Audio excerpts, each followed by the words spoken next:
you've got the myths, the dis, the malinformation. Where is it coming from? The Harris campaign. And I mean, again, we play, I think the worst one still, and let me just say it again.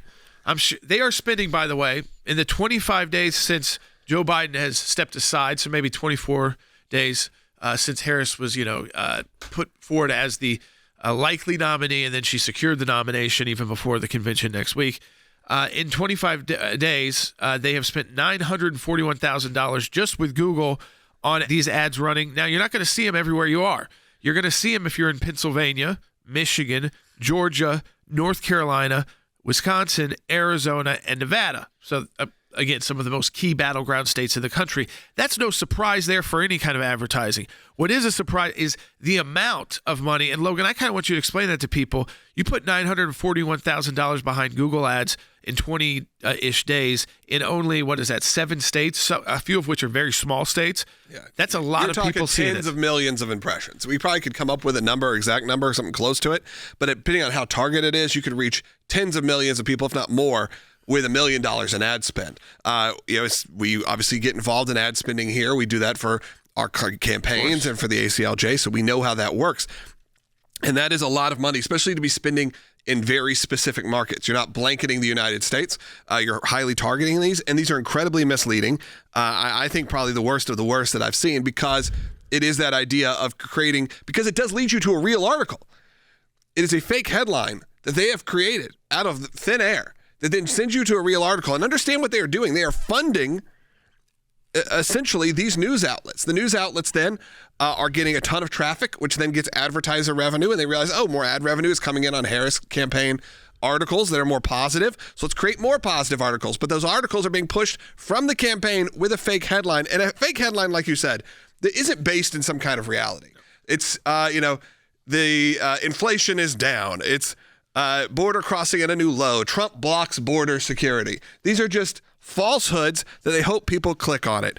And it goes even, they're clearly trying to combat certain things with a lot of Tim Walz's military service, those type of ones. Harris picks Tim Walz. 215,000 Minnesota families win.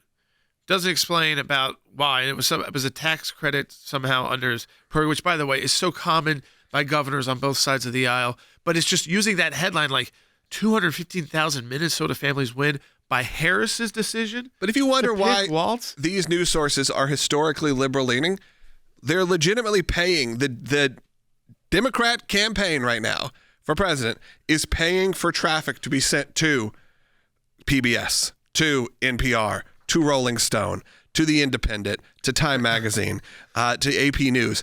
They are advertising for these while being misleading to the actual customer. So this is, to me, it's completely unethical. Yeah. Of all sort of ads I've seen, these are the worst. How about this one? Very basic. Harris will lower healthcare cost. How? We haven't heard a policy plan from her yet. How? Well, you're supposed to click on it and read that, then. But that's on NPR.org. Yeah. And all it says on the little print, which I still don't think is from the article, Kamala Harris will lower the cost of high-quality, affordable health care. No, all of that is created ad copy. Yeah. Created ad copy. The only thing that's taking you to is to an actual link to an article, but that article is not related. It could be related. They talk about how she supports Medicare for all, which, by the way, she's trying to back away from now. But the way they make you feel is that that's coming from the editorials, the editor or the writer's point of view. Right. And it's not. It's the campaign. Right. There's some truth behind all of this. Yeah. What they're saying is like, this is a headline for an article and a byline, or whoever the byline is. Maybe not even an editorial, just an article reporting the news. Yeah, exactly. So again, and it says, little paid for by the Harris campaign. Yeah, which isn't that uncommon for campaigns. It's just they're getting noticed because even Axios is writing about how they are rewriting the news headlines. Now, again, they know that most Americans, we know it here from many of you. A lot of people will go on social media and share something that we share, and they will not click on it. Yeah. So, I mean. Oh, yeah. We'll have they may have read it in a different time, or maybe saw it in an email and say, okay, I don't need to read that again. I know about it. I heard the show, but we can track. We can see like an X post that goes, you would say viral, gets like hundreds of thousands of retweets. Right. Or reposts. I'm sorry. It's old nomenclature. Repost. And then we'll see, that it doesn't generate the people who posted it never even clicked on the website. That's not uncommon. No. And it kind of plays into that. I think we go to Justin's call in California on line one. Hey, Justin, welcome to Seculo. Hey, thanks for taking my call. I think the assertion that Trump's campaign is spiraling is absolutely ridiculous. And I think the media are trying to convince people that he's somehow lost control of his campaign, which I don't see at all. But anyway, my question is this. I know Trump's ambitious, but I think all he needs to talk about really is the border, the economy, and foreign policy. And if he sticks with those three things in any particular order, he has 80 days to convince, the independent voters and other voters, to vote for him and to expand his lead. And I don't think he should waste a nanosecond insulting Kamala's intellect or race. Yeah, I think those kind of things are how it's giving the Harris campaign ways to fundraise and also mainstream media ways to attack. He might have a campaign shakeup because he's now dealing with a different campaign, because she's a very different candidate than who they were preparing for, which was Joe Biden. She was just a minor role, and again, so I think that, and even J.D. Vance is in a role where he's having to, on the road, kind of retool everything that they were preparing for.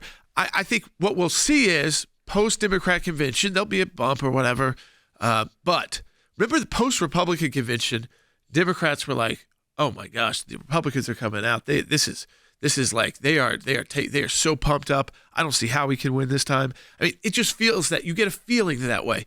We'll see if that happens next week. It also looks like the protests are going to be out of control next week. I mean, we're already seeing at a Harris event after the event was taken over by, of course, the pro-Hamas. Yeah, we saw that happen. It was interesting. The caller brought up an interesting point, which is, a lot of people say that, and I say it too. But it's also not President Trump's way. No. So it's probably not going to happen. So maybe a pipe dream for you. So there may be some part of us that just needs to go, okay, you know what? If you're a Trump supporter, you understand part of it is that you're going to get this kind of rhetoric. You're going to get the focus that you like on the economy. Here's what's interesting to me, though. At the border. This ad campaign, the Harris campaign is running, is specifically about those issues. Yep. This is their response, because they're not going to do pressers. They're not going to do all these interviews. We know that. The response is to create fake headlines, because what they do know is that is the vulnerable spot. The vulnerable spot for the Harris campaign is the current situation in our country. So you run ads that are talking about inflation being down and the border and how she's going to change everything, and how, again, creating those fake news narratives and legitimately creating these news narratives. That is the response that they're having right now to, if Donald Trump was to stick to the issues, they are clearly most scared of the issues. They're not scared of the rhetoric, because the rhetoric may not play into helping anyone. But they know that if he does start hitting on inflation, does start hitting on the border crossings, that is the vulnerable spot. So you come up with these headlines. And one of our team members just put, there's a lot of factors that could go into it, but roughly a $950,000 ad spend is about 95 million impressions. Okay. So 95 million impressions spent over just a handful of states. Right. The states that matter the most. And very targeted. I mean, this headline, the truth about Walz's service, and it doesn't say more about him. It just says, J.D. Vance lies about Tim Walz.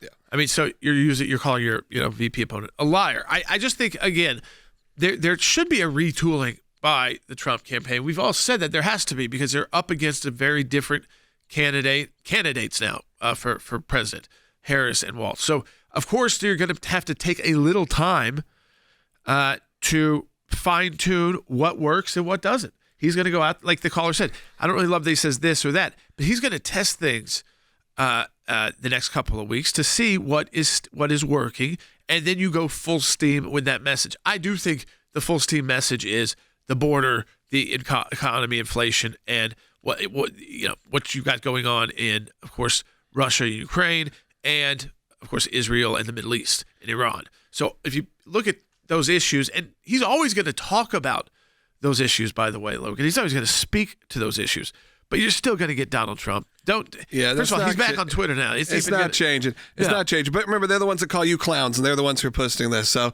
You know what? They asked if we do it early. I haven't done it in a while. Let's send in those clowns. If you're watching on YouTube or on Rumble, send in the clowns. Put the clown emoji in those comments. It always helps us out and always shows that you are with us. But we also need to talk about as we wrap up the ACLJ work. Yeah, we're seeing mass deception through the media, whether it's Kamala's distorted use of Google ads or the state of Mass funding a massive state-sponsored media blitz, spreading lies about pro-life sinners. At the same time, a Massachusetts town, we haven't gotten to this yet, Coming up, is banning a church from using public library space. But the ACLJ is fighting back. We're going to file lawsuits against the government and abortion industry as soon as Monday. We're going to fight for, of course, this counter campaign in Massachusetts against the pro-life pregnancy centers.